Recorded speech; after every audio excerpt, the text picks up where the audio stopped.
This is the difference.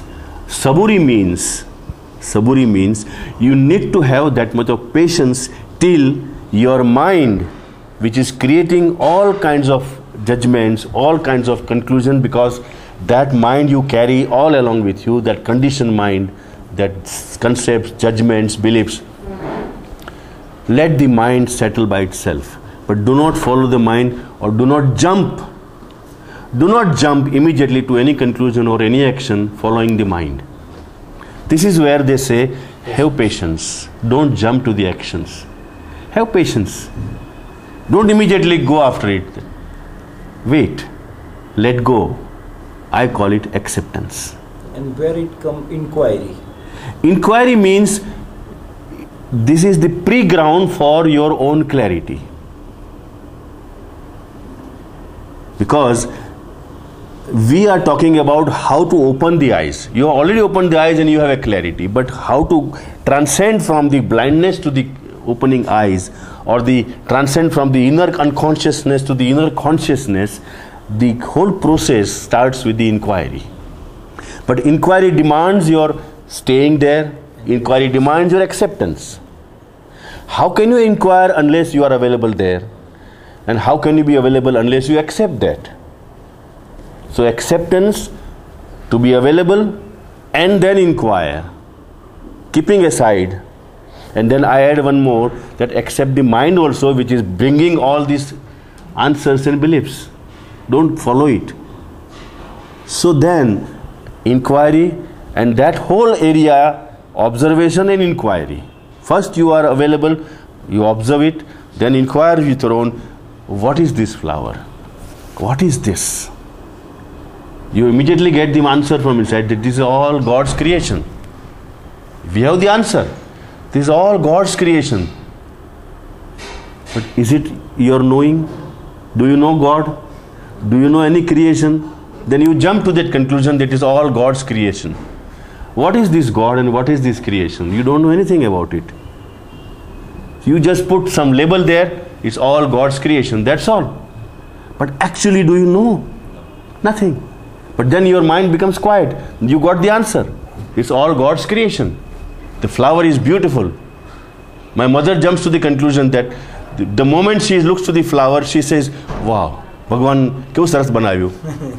How the God has created such a nice flower. I said, you finished. Look at the flower, don't bring God in between. And if you look to the flower, the God will be visible there. But it's not visible because you bring immediately the concept of God in between. You understand what I'm saying? This concept of God, belief into God, does not allow you to see God. You don't know God. What is this God? What is this life? So this is the way the Sufi understanding goes. So there is a difference between Shraddha and Viswas. Faith and trust. When you have your own clarity, your own understanding, there is a trust and there is a fearless. Abhayam sattva samsuddhihi.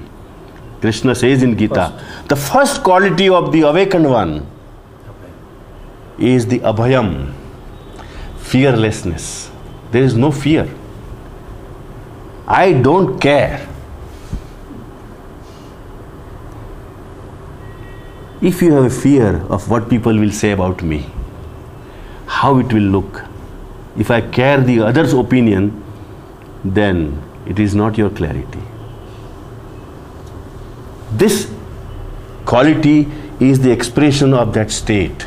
It is not that you have to develop the abhayam, that now I am practicing the fearlessness. I am practicing fearlessness. Like I am practicing brahmacharya.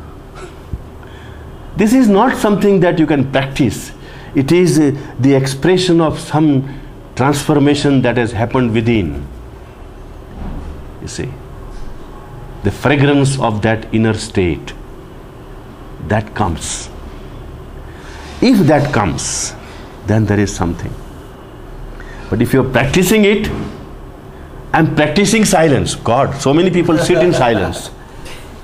So many people sit in silence. I am practicing fasting, practicing silence.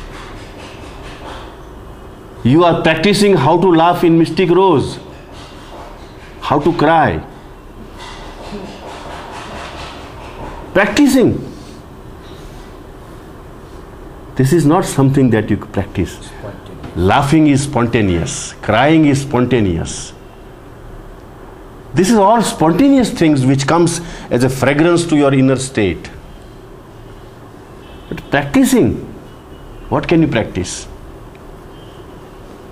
Then you can be a nice actor. If you start practicing, then you can be a very good nice actor. You can act very beautifully, crying and laughing and smiling and whatever you want to. But that's not true.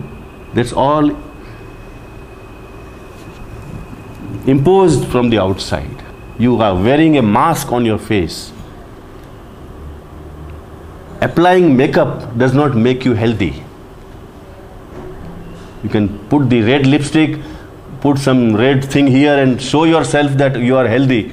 Does not make you healthy. The healthy one does not need any makeup. The face itself shines. It has its own beautiful shine from inside. And that's the beauty of it. This is our natural state. But we misunderstand every word that is spoken by the masters.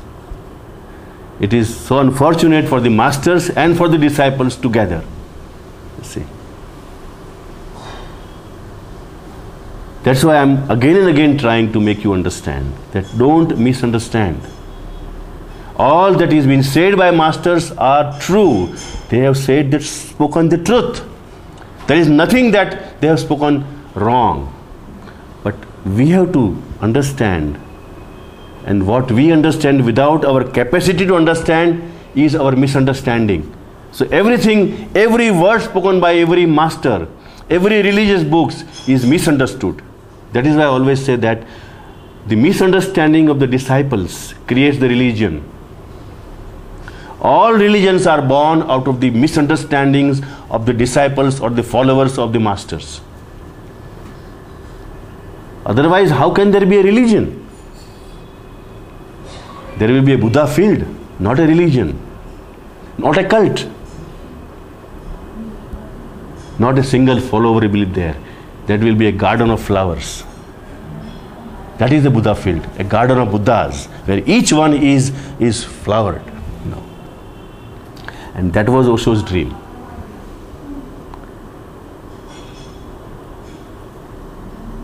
I hope I make it understand.